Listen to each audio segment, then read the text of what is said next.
Hi everybody, my name is Carl Darden and I'd like to welcome and thank all of you for joining us today on Navy Sports Central. I'm your host and this is the official podcast of the Navy Sports Nation, where we take a deeper dive into Navy sports. Commissioning week has come and gone, so congratulations to the class of 2025. And now that the sports season is over, it is time to take a look at the top 10 most memorable moments in Navy athletics. The Mids experienced their share of ups and downs across all sports this year, but there were plenty of times to celebrate, and that's what we're going to be doing today. So stick around. The countdown starts with number 10 when we come back.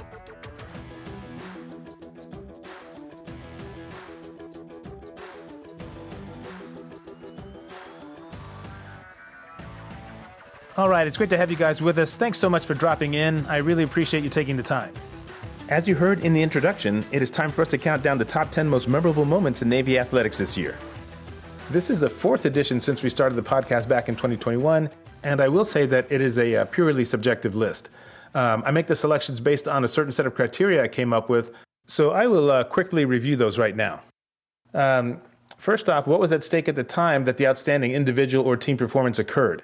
In other words, what kind of significance did the contest have? Was it during the regular season, or was there a league or even national championship on the line? Second, was there a new personal best or top 10 best program record established?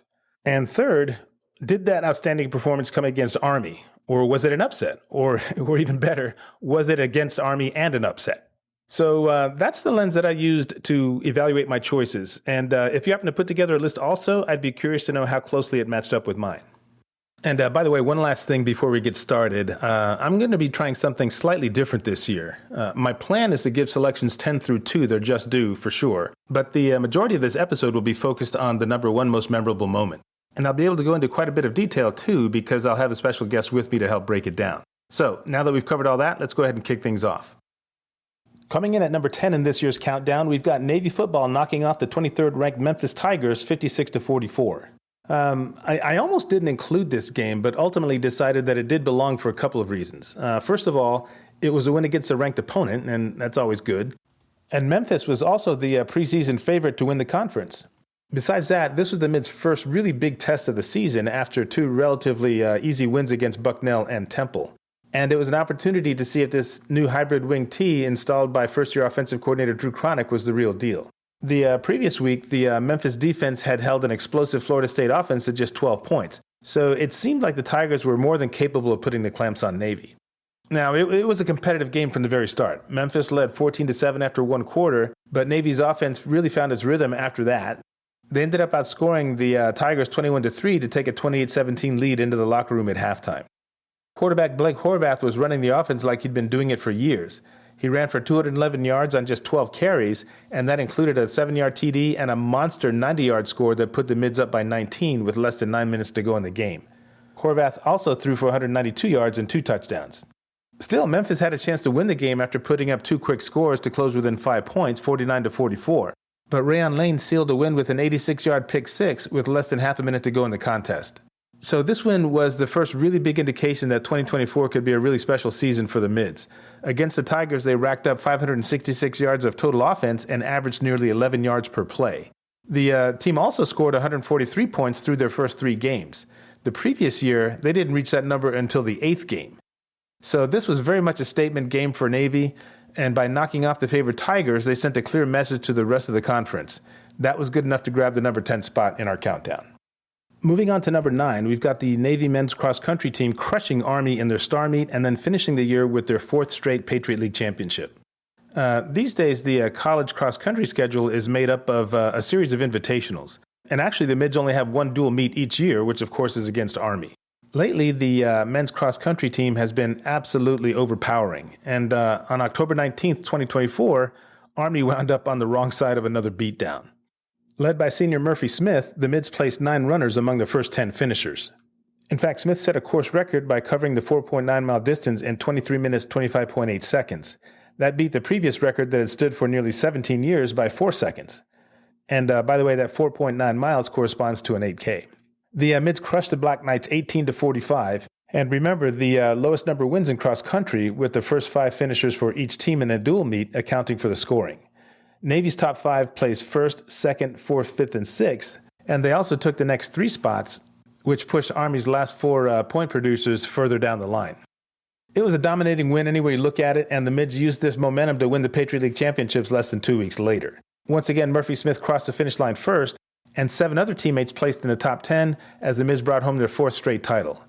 This program continues to perform at an elite level year in and year out, which is why they landed at number 9 on our list. Now let's take a look and see who is at number 8. That would be Alexander Orr and Ramsey Killinger winning the U.S. Intercollegiate Squash Doubles Championship. The College Squash Association is this sport's governing body, and each year they sponsor the Intercollegiate Doubles Championships. This past April, they were held in Philadelphia, Pennsylvania. The Navy squash team finished 17-11 overall on the year, and while they weren't able to advance beyond the division team championships, they did send a couple of teams to compete for the national doubles title. Orr and Killinger were unstoppable. They won 4 straight matches on their way to the title, with 3 of them coming on 3-0 scores. For those of you who aren't familiar with squash, the games go to 15, and it's best 3 out of 5 sets. This was the first national doubles titles for the Mids since 2019, and it's their 7th overall. So, Navy's most recent national championship comes in squash, the racket sport that's probably the least familiar to all of us. But Alexander Orr and Ramsey Killinger shined a pretty bright light on it this past spring, and that's why they pulled down the number 8 position in this year's top 10 most memorable moments in Navy athletics. At number 7, we turn our attention to women's golf, a team that won their 2nd consecutive Patriot League title this year. This is one sport where there's no star match because Army doesn't have a varsity women's golf team. So the Mids' primary goal every year is to win the league championship. They brought back some strong players from last year's squad, so the chances of a repeat look pretty good. Now, during the championships, Navy was led by sophomore Emma Tang from Chino Hills, California. She posted an even par 216 over the 3 rounds, and that was good enough to win the individual title. 4 strokes behind her were teammates Sue Lee and Megan Kirkpatrick, and then Kira Howard placed 10th. The Mids won the title by a pretty wide margin, and the good news is that the 4 who finished in the top 10 will all be returning next year. So congratulations to the women's golf team on a 2nd straight league championship, putting them at number 7 on our list. Next up at number 6, Navy gymnast Isaiah Drake earns All-American honors for the 2nd straight year following another clutch performance at the NCAA Championships. Drake became just the 7th ever Navy gymnast to pick up All-American status 2 years in a row. And the last guy to do it was Eric Swanson. That was way back in 1972 and 1973, so we're talking over 50 years. Drake is a senior from Los Angeles, California, and he competed in the all-around competition. The top 8 finishers are recognized as first-team All-Americans. Things were still tight with 2 rotations left, though. Drake had both the parallel bars and the high bar remaining. But he did post a good enough score in both of those events to secure the 8th and final spot. This was his 3rd trip to the NCAA Championships, and he closed out his career in style as one of the best ever in the history of Navy gymnastics. That's why Isaiah Drake gets the number 6 spot on our list of most memorable moments. Now, the guy coming in at number 5 is a pitcher on the Navy baseball team. His name is Landon Crewer, and he's from Sellersburg, Indiana. Crewer just wrapped up his senior season as one of the best closers ever to come through the program, and he was especially dominant this year, posting an earned run average of just 1.97, while opposing batters only hit .204 against him. Here's another metric that demonstrated Crewer's overall effectiveness this past year. His walks and hits per innings pitched, otherwise known as WHIP, was 1.16. The closer this number is to 1, the better, because it means the pitcher doesn't allow a whole lot of base runners. Crewer's WHIP was the lowest on the team. Finally, this past spring, he picked up 2 saves against Army, the second coming in the deciding 3rd game of the series, which gave the Mids the star. What makes this even more remarkable is that Landon Crewer wasn't even recruited to play baseball at Annapolis. He was an outstanding catcher in high school, but didn't come up on the coaching staff's radar. But Crewer really wanted a shot at playing Division I baseball, so he walked on in the spring of 2022 looking to make the team as one of the catchers. That's when the coaching staff noticed that he had a pretty good arm. And since the team already seemed to be set at catcher, Crewer was converted into the Mids closer. And the rest, as they say, is history. He led the team in saves all 4 years and is now Navy's career leader in saves with 34. That's also the best mark in the Patriot League. And those 2 accomplishments are what put Landon Crewer at number 5 in this year's countdown. The number 4 spot on our list belongs to the Navy women's swimming and diving team. This has been one of Navy Athletics' most consistent programs over the years, and they maintained their usual high standards this season by winning their 13th straight Patriot League championship and 23rd overall. By the way, no other team in the league has more than 4 titles. This year, the Mids came out on top through a real team effort, and here's what I mean by that. Normally at these conference meets, the winning team has, 1, 2, maybe 3 swimmers that win a couple of races, and they're supported by solid performances by their teammates. Now, Mackenzie Kim did finish first in both the 1 and 3 meter diving events, and the team of Ella Habyan, Lauren Walsh, Carolyn Irwin, and Catherine Weaverling got to the wall first in the 200-yard medley relay. Habyan, Walsh, and Irwin were also joined by Tiffany Shields in the 400 medley relay, and the Navy women took that event as well. But the interesting thing here was that the Mids did not have a single winner in an individual swimming event at the Patriot League Championships. That is very unusual, and it speaks to the team's tremendous depth. So even with no one swimmer taking first, the Mids placed enough competitors high enough to grab the points needed in most of the events to win the title. Here's a quick example. Army won the 500-yard freestyle event and earned 32 points. They also placed 5th and 12th, which were good for 25 and 15 points. Now, I'm not going to go into the details of how points are distributed in a meet like this, but the bottom line is that the Black Knights' 3 best finishers totaled 72 points. Navy's first 3 women to touch the wall wound up taking 4th, which was 26 points, 6th, which was worth 24, and 7th place, which was worth 23 points. Some quick math tells you that comes out to 73. And it turns out when you add in the points of the other finishers in the event, the Mids totaled 93 points compared to 88 for Army. It was like that for quite a few of the other swimming events. So in a meet like this, it wasn't enough for a team to finish first in any given event. They needed to win the most number of points available. Navy leveraged their depth so effectively that they ended up winning the meet by 268 points, even though no individual competitor took the top spot on the podium. That's pretty incredible. So congratulations to the Navy women's swimming and diving team on just an amazing performance. Their 13th straight Patriot League title and the way they won it places them at number 4 in our countdown. At number 3 on the list, we have the men's outdoor track and field team winning their 11th straight Patriot League title and sending 5 athletes to the NCAA championships. It seems like no top 10 list would be complete without this program making an appearance, and this year's men's team was loaded, no question about it. At the Patriot League Championships, the Mids won 7 events, those being the 4x100 meter and 4x400 meter relays, the 200 meters, the 400 meters, the 400 meter hurdles, the 10,000 meters, and the high jump. They also finished 2nd, 3rd, and 4th in the 5,000, as well as 2nd and 3rd in the pole vault. But I'd have to say that the competitors that stood out the most for them this year were Murphy Smith in the 5,000 and 10,000 meters, and the members of the 4x400 meter relay team. The 3 mainstays in that group were Nathan Kent, Pete DeJong, and Jacques Guillaume. And depending on what was going on in a given meet, the 4th team member was either David Walker or Simon Alexander. All of those guys have been responsible for 9 of the 10 best times in the program in the 4x400, including the first 7. DeJong, Kent, Alexander, and Guillaume set a Patriot League record in winning this year with a time of 3:08.11, and then at the regional qualifier in Jacksonville, Florida, Kent, Walker, DeJong, and Guillaume ran a program best 3:04.05 to qualify for nationals. Murphy Smith also made the trip to Eugene, and all 5 athletes earned All-America recognition with top 10 program performances in those events. And Nathan Kent just barely missed out on getting a spot in the finals of the 400 meters by just 2/100ths of a second. It was another fantastic year for the men's track and field team, and consistent standout performances from their 5 All-Americans pushed them all the way up to number 3 on our list of most memorable sports moments for 2025. Okay, now we're down to our last 2 spots, and the first thing I'll say is that the top 2 moments this year were pretty much no-brainers. At least they were to me. The only question was what order should they be in? Trust me, this was not easy, but after reviewing my criteria, this is what I decided. Coming in at number 2 in our countdown, the Navy football team reclaims the Commander-in-Chief's trophy and defeats Oklahoma in the Armed Forces Bowl to finish the season at 10-3.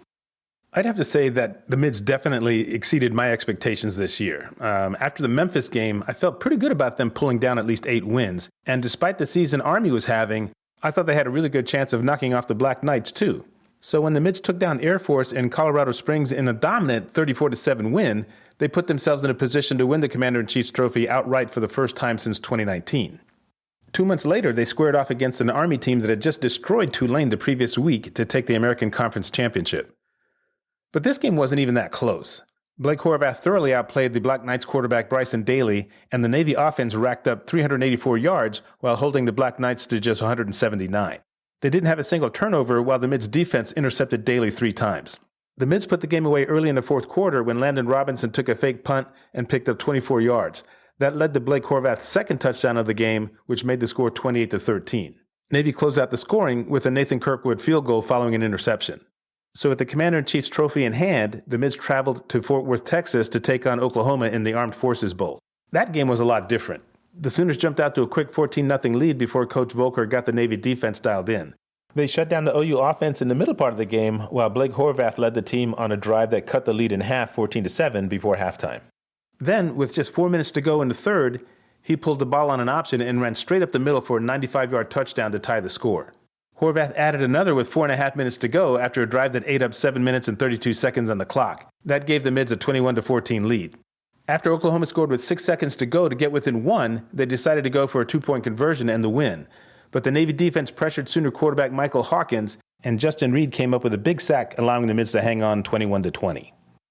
So that was a perfect ending to a terrific season of Navy football. The Mids had regained their explosiveness on offense to complement an already tough defense, and that combination played a huge role in producing 10 wins, taking back the Commander-in-Chief's trophy, and pulling off a great bowl win against a blue-chip football program in Oklahoma. And that's what got the team to the number 2 position in our 2025 countdown. All right, we are finally to number 1 on our list. Which Navy sports moments earned our top spot this year? Like I said, I had a tough time with this one, but when I took a look at all the teams involved, the backstory going back about a dozen years, and what was at stake, it seemed to be the right choice. So here we go. Coming in at number 1 on our list of most memorable moments in Navy athletics in 2025, the Navy women's lacrosse team crushes number 2 seed Army and stuns number 1 seed Loyola University in overtime to win the Patriot League championship, punching their ticket to the NCAA tournament. Now, as I mentioned at the top of the show, I've got a really special guest joining me to talk about this moment in great detail, so you have got to stay with us. You'll be glad you did.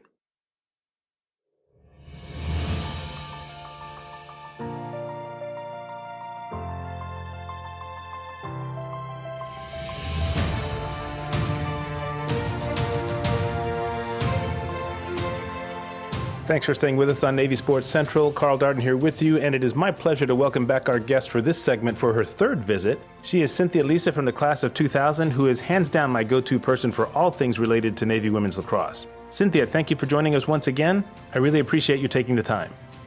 Thanks again for having me. So what I wanted to do was, and I kind of gave everybody a little bit of an idea of my criteria for selecting these top 10 moments, and the first one being the significance of the game, meaning what was at stake here, right? And obviously here we're talking about a chance to go to the NCAA tournament, so that was big in and of itself. The other thing we talked about too was, was this a rivalry game? And obviously in the situation where you're looking at Navy athletics, there's no rivalry bigger than Army. But I think when you get into women's lacrosse, you can pretty much say that Loyola runs a really close second, and we can talk about that later. And then finally, was this an upset? I think that we can probably make a pretty good case for that. And then the other thing we'll talk about is individual performances. What did we see on the field from the individual players that led to this victory? So that's the criteria. And now let's go ahead and set the stage. I think it's probably best to give everyone a sense of where the Mids were heading into that game. So I'd like to start with your assessment of the team going into the season. And I think for that, to really tell the story, we've got to backtrack to the championship game last year in 2024. That one, for those of you who are listening and not aware, Navy took Loyola to overtime in that game and just suffered a crushing defeat after just battling them the whole way.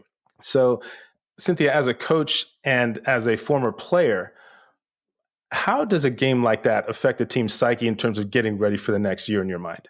I mean, you're just fired up. You are angry. You are, depressed. I feel all the emotions for that. Whatever you're allotted, I give my players and myself 24 hours to feel it. And then you're already looking ahead to the next season. So I imagine that the coaching staff let it go for about 24 hours. I think what compounded probably their frustration and anger and fueled their fire more was missing out on the tournament again last year. Because that Patriot League title gives you an automatic bid. So when they didn't get either, I imagine they came back ready to go, ready for Loyola. And again, they lost in the regular season. So all of these compounding factors now are just motivating your team that this is it. We're not going to let this happen to us again. We're not going to be put in this position. And if we are put in a position where we're tied again, we're going to be the ones to come out on top. So, I mean, you saw that. Right. So now let's look at your assessment of the team coming into the spring. Lost some good players, but as you know, Coach Tim Shaw just has a knack for developing some depth. So who did you see as some of the key players that were going to be responsible for making sure that the Mids were able to get back to that title game? Sure. So Emily Messinese, a captain, she's an attacker, but she's on the draw circle. She had the infamous lost tooth in the Army Navy Right. game. That goes down in Navy women's lacrosse history. She's a fantastic young woman headed to flight school. But I really think she, as a leader and a captain, it's 110% with her all the time. So I think having that there. One of the, we do talk about her. She gets the accolades and things like that. But one of the most important key factors is Alyssa Daly and the draw controls and what she has been able to do, surpassing everything last year into this year. That was key coming back. And then you have Michaela Williams, who we talked about last year. Now she's a seasoned sophomore, got that youngster excitement with her. And also the goalie, Felicia Giglio. So you have all these, those to me are probably the most. You could probably list about 10 more girls or 10 more, sorry, they're not girls, they're fantastic young women. That's right. Who could fit in on that list. But I think those are some of the key players that really were impactful the entire season. And you saw that, and we knew that coming back into the year. Mm-hmm. All right. Very good. And as I mentioned just a second ago, I continue to be amazed with Coach Timshaw's ability to just find these freshmen, and not just freshmen either. They're fearless. Okay. They come in and have an immediate impact.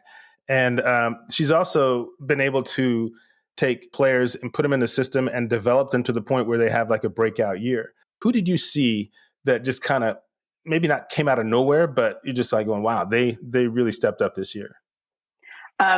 In my opinion, that was Emma Kennedy. She wasn't super on the radar last year, which is kind of where you want to be. Mm-hmm. A lot of times these players aren't getting accolades. They're not the top goal scorers, things like that, but they're making things happen on the field and they're getting a lot of playing time and just consistently putting in the work to get better. And she had 5 goals against Army this year. And that was huge. Mm-hmm. And I don't even think she was a regular starter. So she was coming off the bench to perform like this. She, to me, had a complete breakout year. She's a junior. So she's been working hard for 2 years just to get there. And then, her time finally came, whether it's age or sometimes it's injury or things like that allow these players like, hey, now's my chance. And she stepped up and made that opportunity what it was worth for her this year. She really, I felt like had a huge breakout year. And now going into her first year is even, better positioned to stand out on the field. Mm-hmm, mm-hmm. And then jumping over to just the impact freshman, I think anybody's been even remotely connected to following the team this year. Alyssa Chung is a no-brainer. I mean, what a phenomenal player. So where did she come from and what can you tell us about her? So she's a Severna Park native. She's, local. Fantastic that Coach Timshaw was able to recruit her and keep her local and everything, such a highly touted recruit. She, just a little short story, my high school team plays up at Severna Park at their tournament over spring break every year. And last year she was injured and my assistant coach and I are both Navy grads, Navy lacrosse players, and she's over there doing wall ball.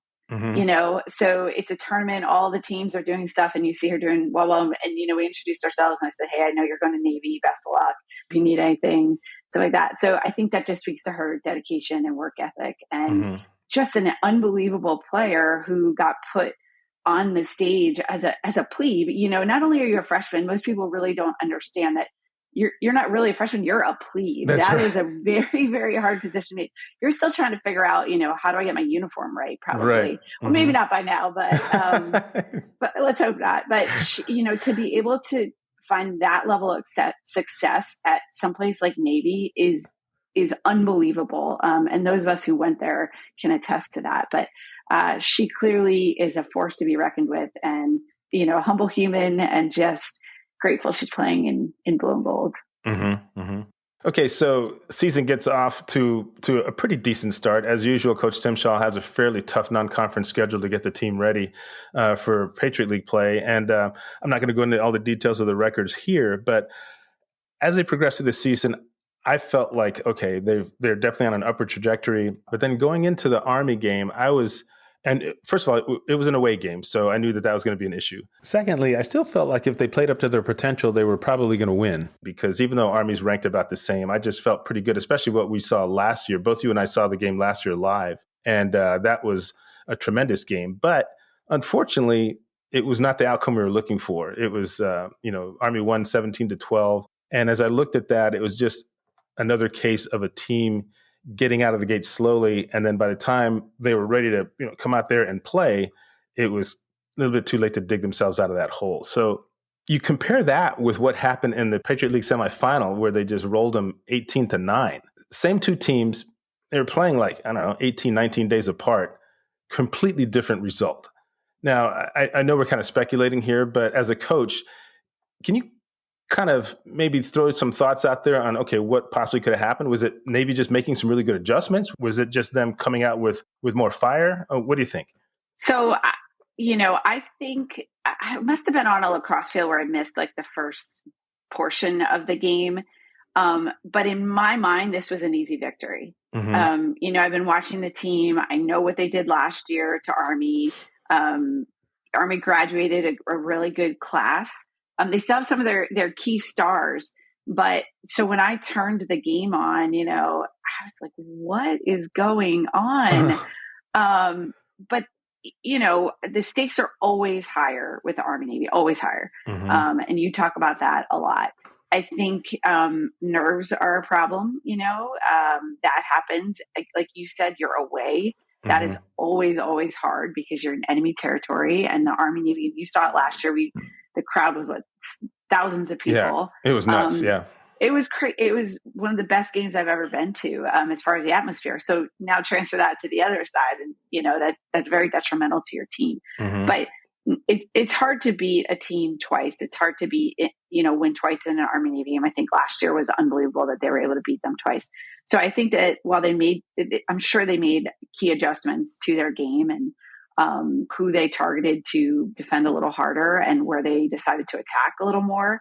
But I think they had lost to Loyola in the regular season. Now they've lost to Army, so they're coming in third. So now the uphill battle is just even harder. And you've got all that energy from last year. We lost the Patriot League championship. We didn't make the tournament. Now we've lost Loyola and Army again. We're not going to let this happen. And that, mindset shift, I'm sure. And they just came out on fire and put Army on their backs right away. And that was an unbelievable game. Yeah. They literally just jumped out strong and just never, ever came off the gas. So that was great to see. Okay, now let's move on to the Loyola game. And I was kind of reviewing the box score just a second ago, and different from the first Army game, the Mids came out ready. They jumped out to a 4-3 lead in the first quarter, and then the Greyhounds essentially just took control of the game in quarters numbers 2 and 3. What do you recall about some of the things that they were doing that allowed them to seize control of the game like that in the middle half? Georgia Latch, she's their key player. She had, I believe it was 4 goals, 5 assists. So that's 9 goals, of their 13 that she was involved in. And if you remember, she scored the overtime goal last year against Navy to win. So I think it's a get her the ball, and she has that mindset of I'm not gonna stop, and I'm gonna put the team on my back and make it happen. They lost Sydney Black, who was another key scorer for them. So I think that the weight shifted more to Georgia Latch this year, and I think she was in control of the game for a significant portion of it with Chase Boyle, who's, a fantastic draw control person. She's a midfielder. She was a Torton finalist last year. Between those two, that I think they really just said, hey, we're gonna make this happen for our team. So, she was unstoppable. I mean, the Mids is one of those situations where they didn't have a complete answer for her, but it was just a matter of just trying to disrupt her any way they could to kind of shift things in their direction. So now we kind of paint the picture here. I mean, we're talking about a situation where Loyola has just scored their 3rd straight goal to go up 11-6. Now, it is just a little over 2 minutes into the second half, and granted, lacrosse is a fast game and things can happen quickly. But the Mids were dealing with a team that, and by the way, for those of you who are not familiar, let's talk about Loyola's record in the Patriot League just for a second, okay? I mean, it is unbelievable. Cynthia, I don't know if we talked about this before, but I equate Loyola coming into the Patriot League in 2014 to, a bully who has taken over a street corner. Okay? I mean, Yeah, he's, unfortunately. you're walking by walking by the corner and they say, "Hey, give me your lunch money," that sort of thing. But that's how it felt to me because they came in and they immediately had an impact. And like I said, for those of you who are not familiar, Loyola has not lost a regular season game to a Patriot League opponent ever. It's like 93-0 we're looking at right now. And on top of that, the only team to ever beat them was in the Patriot League tournament and also in the NCAA tournament has been Navy. So the Mids have been the only team that has been able to figure out how to beat them in the last basically 11 years. So, hats off to the coach and their program for being able to establish that kind of dominance. That's what the Mids were up against a couple of minutes into the third quarter.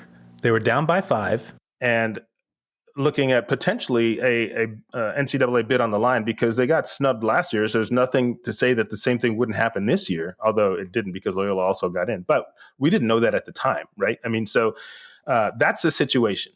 As a coach, what are you telling your team? It's our time. No, I think it's no. Yes, it is a titan, and yes, it is the schoolyard bully. But you can't treat this, too much bigger than it is. You have to just play the lacrosse that you know how to play. Ground balls matter, draw controls matter, shot placement, decision making, defensively. Not getting fouls, turnovers, things like that. You really just have to focus on the game and try to take away that anxiety of we've never beaten them. And we're, the more you talk about never having beaten them or this is our time to beat them, the more it's in a player's head of, hey, we've never beaten them. Right. So, you just try to focus on what you can control. And that's all the little pieces of the game that really make a difference and come down in tight games like that. You look at some of the stats, which we were talking about, Navy had 46 shots, Loyola had 20. We, beat them in ground balls. We beat them in draw controls. We beat them in cause turnovers significantly. They had more turnovers, more failed clears, things like that all add up.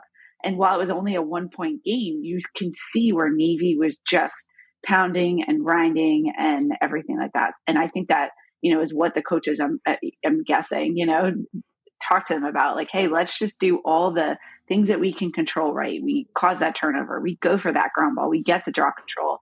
Don't waste our shots against a fantastic goalie who won goalie of the year. So it's so hard. You can't ignore the enormity of the game, but you also can't focus on it and only dwell on it with your athletes. Right. And I did want to touch, I'm glad you mentioned a couple of things with regard to the shots on goal and also the performance of Loyola's goalie. She was seeing the ball really well in the first half. Obviously, Navy got off to a quick start, but after that, she really kind of got locked in. And I noticed something a little bit different in the second half, and I'm going to ask if you agree on this. I remember this from when I used to play like club lacrosse. After I got out of the Navy, we had a really good goalie. I mean, he was awesome. And one of the things, and he's also the coach of our team. And one of the things he always told the offensive players, I played defenseman, so I didn't really have to worry about any of this stuff. But he always said, hey, if a goalie is seeing something really well, give him a different look. Yeah. Right. And so what I was noticing in the second half is that, different from the first half, the Navy shot takers everything was fairly, high, top part of the cage, that sort of thing. Second half, you started seeing a lot more low stuff. Okay. Bounce shots, or just in the case of the winning goal, which we'll talk about in a minute, was just a low laser, that sort of thing. So I was wondering if you could kind of discuss how changing things up a little bit when it comes to attacking the goal can really make a huge impact and, in fact, get inside of a goalie's head a little bit. Yeah, I mean, goalies are amazing human beings. I could never get in that goal and have, lacrosse balls fired at me by like Alyssa Chung speed, 70-something miles per hour. But they succumb easily to the pressures of their position. Not everybody, it's varying levels. But if you can get in a goalie's head and start to just pick away at it, you are now in control of the game.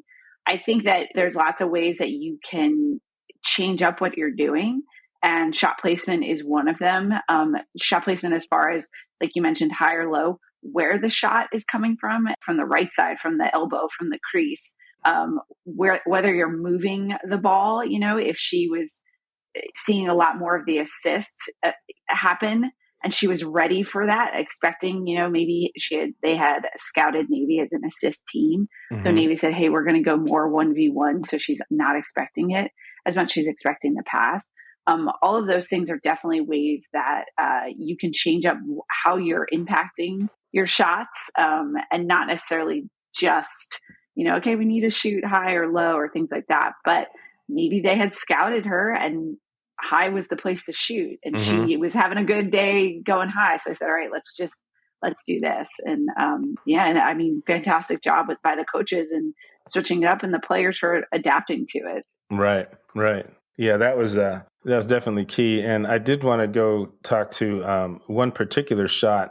Again, this is towards the end of the game. It was a free position shot that Alyssa Chung took, and I remember you describing in our last conversation how much of a difference there is in the athleticism of these young women over, say, the last 5 years or so. And there's a lot of factors that contribute to that.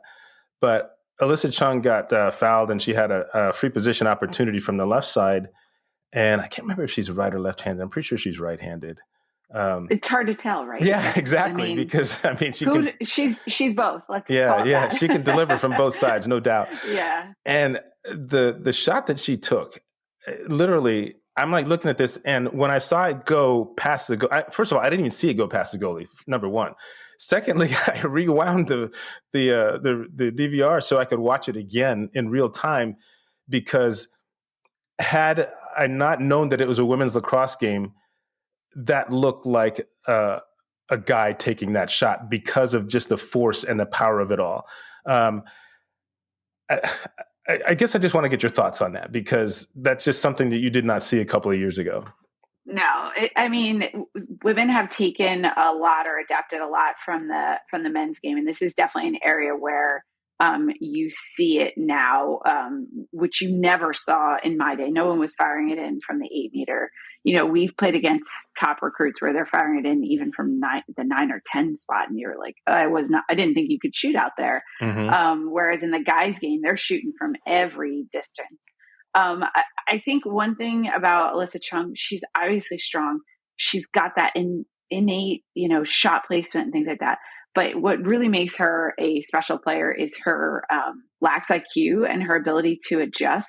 So you're not, every time she gets on the free position shot, you don't know what you're going to get. Mm-hmm. She might run it in. She might send that lower corner whip past the goalie's shot. And that's what makes her so dangerous. And I think, when we're talking about attacking and how you can change things up, sometimes your best shot is getting into the 8 meter and drawing a foul, or, getting that shooting space foul. And if you put it in Alyssa Chung's stick, it's going to go in on the 8 meter because of all those options that she has and she takes. So her shots it's just incredible. And it doesn't just happen. She's clearly put in a ton of work, and the coaching staff has clearly continued to develop, what she already had, and made her just a sniper from wherever she is. It's incredible. So, yeah, I think that, and you mentioned how much of a quality shooter she is. In the game, she took 10 shots, had 5 goals. So, from a efficiency perspective, that's not too bad. Also picked up a couple of ground balls. Let's talk about some of the other players that had an excellent game against Loyola that allowed them to pull this out. We've already talked about Alyssa Chung. Who are some other folks that you spotted that made a big difference? So Alyssa Daly, 100%. I mentioned her once already, but going up against Chase Boyle. So Chase Boyle is another, I think she had 200 plus draw controls this season. One of the reasons she was a Swarton finalist last year was her draw controls and her ability.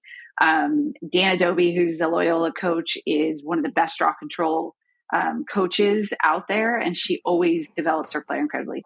So for Alyssa Daly to come in and maybe to have more draw controls than Loyola, I think was a huge difference maker in the game. Her ability, whether it's drawing to herself, sometimes it's just she makes it look incredibly easy, or she's getting it out and the Navy players are picking it up. Either way, it's just incredible. I think that was a huge factor for Navy. Mm-hmm. I think Alyssa Chung, obviously we talked about her. I think some of the defenders, you're mentioning defenders, it's so hard because, the defenders never get the credit that they deserve, or rarely do they get the credit they deserve. If they don't do their job, they get in trouble. If they do their job, no one really notices. Right. You have some strong defenders out there and some strong underclass defenders. Jacqueline Johns led the team this year in caused turnovers, and she's only a sophomore. And I believe she had 2 in the Loyola game. Another one, Landon Kane, had 3 caused turnovers in the Loyola game, and she's only a sophomore. One of my favorite defenders to watch is Grace Peterson because she is so incredibly fast on the clear, and that is such an underrated spot right there. Like if you can't clear the ball, it's not like men's where you have a certain time limit, but you do have a time limit because the shot clock's running. So I think if she's getting the ball and she is busting down to the other end, I think that's really important. But I also think you had obviously Michaela Williams won the tournament MVP, and she only had 2 goals in the final game. But what doesn't always get recognized, and I talked about this a little bit with Emma Kennedy, it's just the work they're doing and the off ball work and the making an Alyssa Chung get open, or an Emily Massaneef's assist, or whatever it's happening. Michaela Williams is almost always a part of it, and she's always working. So I think she got recognized for that. She had some earlier games with more goals, but I think she's just one of the people that you want out there on the field on your offense, always working. And she's on the draw circle too a lot of times. So those are kind of some of the highlights for me. Yeah, I concur with all those assessments because the players are really special. And you're right about the defenders too. I mean, the one stat you might see that kind of contributes besides the caused turnovers, which is a big one, is maybe ground balls, right? I mean, just being able to get there and change the possession over by hustling to a ball and getting it up there. But you're right. I mean, a lot of times you just don't know the impact of these players unless you actually watch them play. So thank you for sharing that. One last thing, and this has to do with something we talked about offline, was unassisted versus assisted goals in a particular game. Whenever I watch lacrosse, I love to see a play develop where the ball works its way around to X, and you have an attacker back there looking for cutters, and just like the bang bang nature of the game where pass shot, and before the goalie can get their head turned around, it's in the back of the net. We saw not quite that sort of thing in the Loyola game. There's a lot more unassisted goals. What do you attribute that to? They probably liked their matchups. A lot of times it's a game of, can I beat my defender?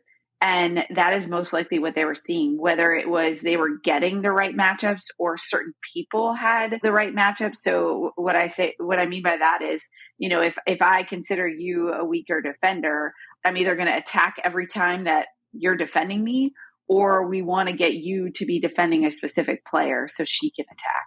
Right. And based on the variety of goal scorers in the game, I imagine that they liked a lot of their matchups. And the coaches probably said, hey, you got this. You can beat that girl. And let's, as an attack, make space for her to do that. If the entire attack or the entire unit isn't working together, or the 1v1s don't work, the off-ball, whatever's happening, whether it's movement or holding space, is equally important to that 1v1 happening.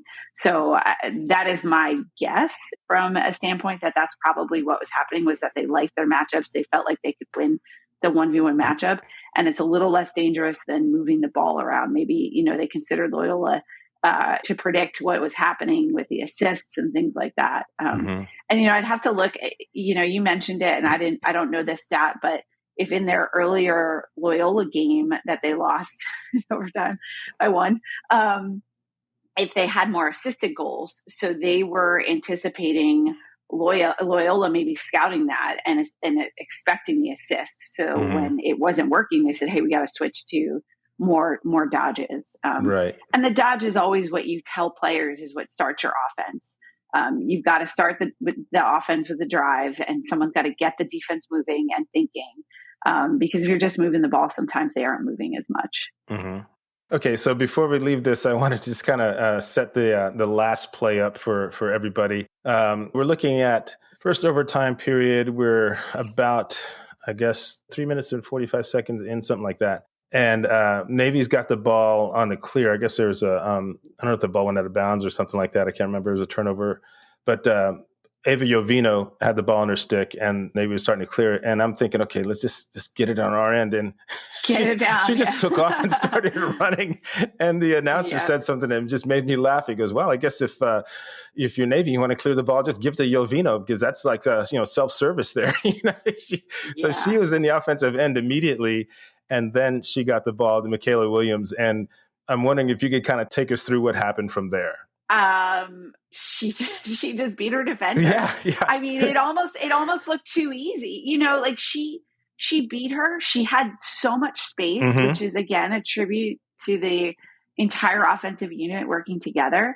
And she shot and she scored. I was like, it couldn't have been that easy, Right. Easy. Obviously, I'm saying that, these are incredible athletes. It's probably a planned play that they had worked on and set up, but she really did a tribute to Michaela to make it look so easy. She beat her girl and put the ball where she needed to. And that was like, did that really just happen? I think she even was just like, it was great because I mean, the shot was, it was like I said, it was a low shot. At first I thought it was a bounce shot, but when I watched it again, it was tracking maybe two feet off the ground and just went right past the goalie's left side there. And, what a tremendous feeling that must have been when she dropped that stick and just everybody just erupted around her. That was fantastic.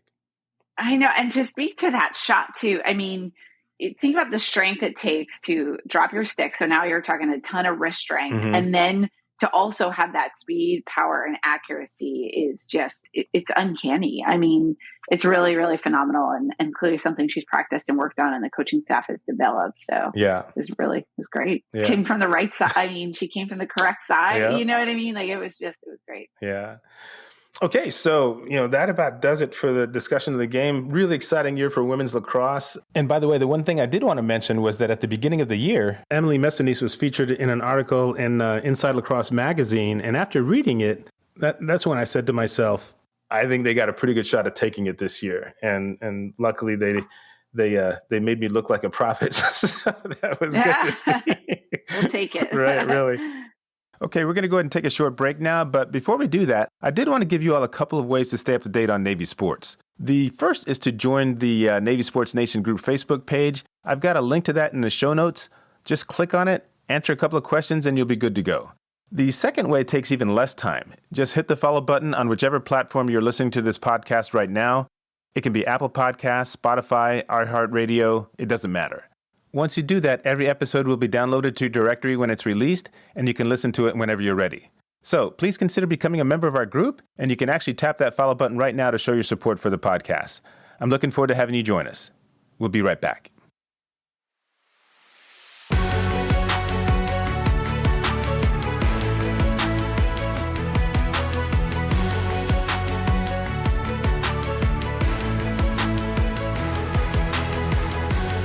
Okay, thanks for staying with us, everyone. My guest, Cynthia Lisa, and I have been discussing the most memorable moment in Navy athletics this season, and we are just about finished. I wanted to wrap things up here by asking what your take is on the next couple of seasons. Really exciting year this year, obviously, losing some players to graduation, including Messinese. But again, we're looking at some pretty good depth here. What do you see moving forward? Like they say about the big teams, Navy doesn't rebuild, they reload. They have a very strong junior class. You mentioned Evie Ovino, Maggie DeFabio back from injury. The goalies of sophomore. I mentioned the two defenders who were sophomores. Another defender who saw a lot of playing time was Tiana Griffin. She's another freshman. One of the names that I want you to remember who got a lot of playing time was Taylor Miles. You may be familiar with her dad. He's a very famous Navy lacrosse player, Hall of Fame type. Both of her sisters had transferred to Northwestern. Her sister was in the national championship game, got a lot of press, a lot of playing time this year. I think she's a freshman, and I think she played in every single game this year. So again, look for her to start, filling in maybe an Emily Messine's role or things like that. But I think you'll see that. I think that probably the biggest question mark will be the draw controls. Losing such a dominant BOGO like Alyssa Daly will raise questions and where do we, or how do we fill that spot? But no doubt this coaching staff has a plan for that as well. Right. But I cannot see this team dropping off at all. The recruits they're bringing in, I've got 2 high schoolers right now of my own, and I'm a high school coach. So I see a lot of the recruits and who they're pulling in is just incredible, and a testament to clearly the coaching staff, the program that these young women have built, but also the Naval Academy as an institution. So right. I can't see anything, really, really being tough for them. And I just hope they continue to build. They finished the year, I think 14th or 15th ranked, so just unbelievable. Right. Okay, so the last thing I'm going to bring up here, and it's something that's always been kind of lurking in the back of my mind, is how long Coach Timshall plans to stick around. Here we're talking about a coaching legend, but she just wrapped up her 43rd year. I mean, that in and of itself is just truly amazing. And as much as you just want her just to kind of keep on going, nothing lasts forever. So I'm just wondering what is going on there. As a fan, I got to tell you, I dread the day when she announces that she's going to step away from the game, but she's clearly earned the right to do that on her own terms. What do you think that Coach Timshall has meant to Navy women's lacrosse in particular, but even on a larger scale, Navy athletics as a whole up to this point? Yeah, I mean, I've coached for almost half as long as she has, and the energy and passion that she brings to every game, every talk, every meeting, everything is just unbelievable. To do that for 43 years and create the legacy and, legend, the tree of coaches that she has, the tree, her players, it's just unbelievable and just so incredible for Navy to have. It's so interesting because with Chet Gladchuk moving on and retiring, and he brought her in, right. Best move that he made, in my opinion. Sure. I don't doubt that. Yeah. But I also think she surrounds herself with just like being a part of a lacrosse team that's, you have to be a part of the team. Her coaching staff, they are a team, and they're all just incredible. They have, they've done a really good job of including the alumni more so recently. So I've had a chance to be a part of alumni weekends and things like that. And you can really see that they work as a team and they all support each other. And she develops her coaches just as she develops her players. I don't know, what that day will look like. I have no idea. I don't know that she will probably know when she knows, but she has so much energy and passion and excitement. I don't know. I can't imagine it running. I literally can't imagine it running out, Right. So you have a program that she has built. She has drawn in this talent, both on her coaching staff, her support staff, and with the players. And I can't imagine that when she does decide to walk away, that she will not have all the pieces of the puzzle built to continue on that legacy. Just as when she left Maryland, right. Kathy Reese has obviously been an incredible coach there and continued on the legacy. So she's great at that too. It will definitely be, I think, a tough day for Navy women's lacrosse, but she, like I said, she will ensure that it's set up for success for the future. Yeah.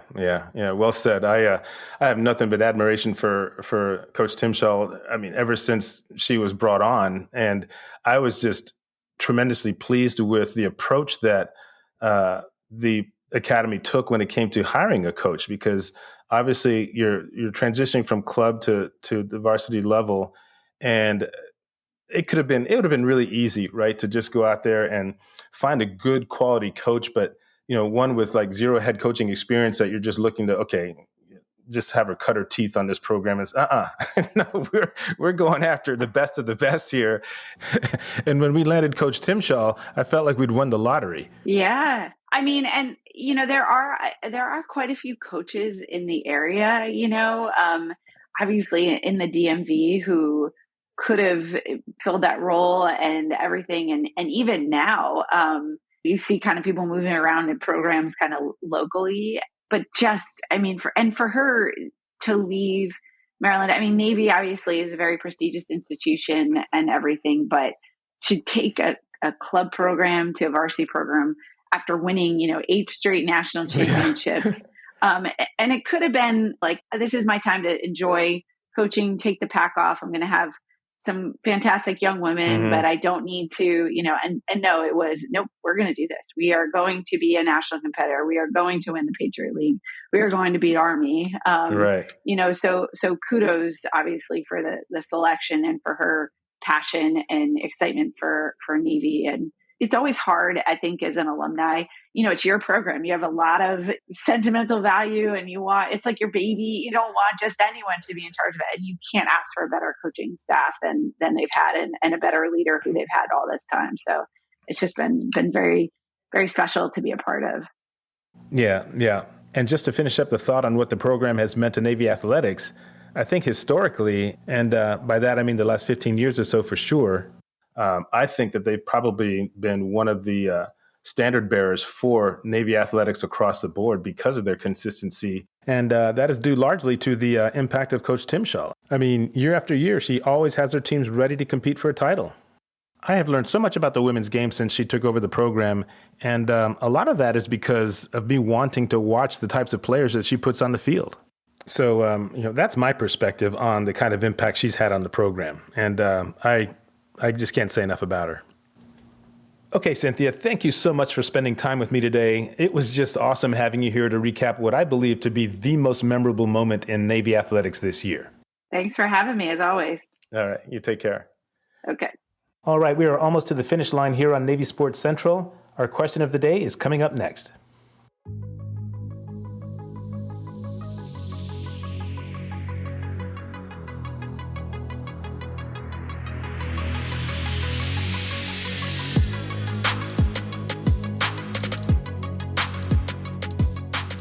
This being the last episode covering this sports season, I decided to hold off on putting out a new question of the day, but I did want to recap the previous one. You may recall that it had to do with Navy quarterbacks. Here was the question. Blake Horvath finished 2024 with over 1,200 rushing and passing yards in the same season. He was the third Navy quarterback to hit those numbers. Another one was Keenan Reynolds. Now, who was the first to accomplish that feat? Was it A, Roger Staubach, B, Chris McCoy, C, Craig Candido, or D, Ricky Dobbs? Taking a look at the responses, it looks like 50% of you went with Ricky Dobbs. Next was Chris McCoy. 26% of you selected him. Another 16% went with Roger Staubach. And finally, 8% of you chose Craig Candido.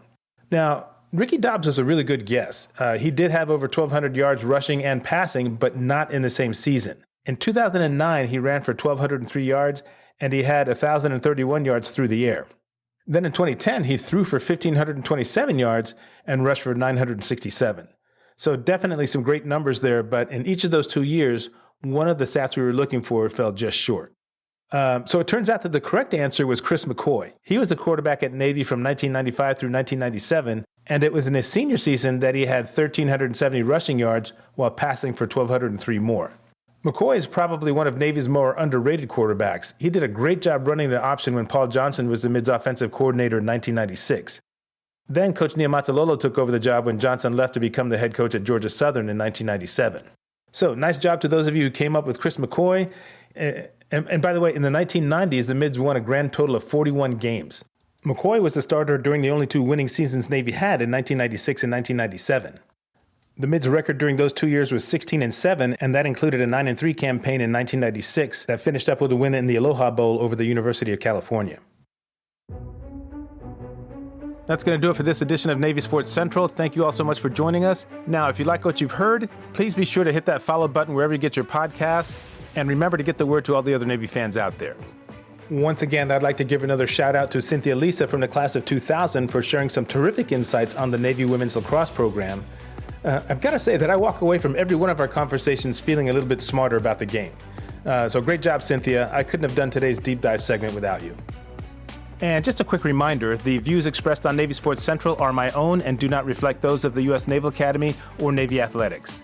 By the way, the music used in Navy Sports Central comes to you courtesy of Audio Jungle. This is a great site for purchasing the rights to use the music from thousands of artists around the world, and those featured in the podcast will be credited in our show notes. Talk to you soon, everybody. Until next time, this is Carl Darden. Go Navy, beat Army.